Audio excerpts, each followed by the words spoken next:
Good morning મિત્રો, આ છે કુદરતની કળા. કશું કંઈ પાક ભેળો કરેલો હતો તોય સમય ના મળ્યો મને. બધે નુકસાન. ત્યાં ટેબોય પણ નુકસાન. આના ઉપર મેણ્યું ઢાંચ્યું હતું ને તો ત્યાં જઈને મેણ્યું પડ્યું છે.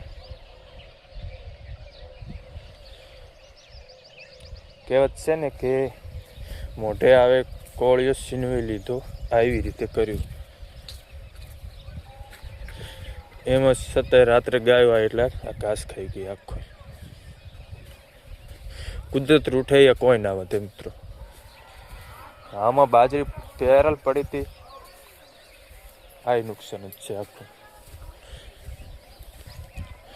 જો બધી પ્રમાણ ભાવ કરી લેશું આખું.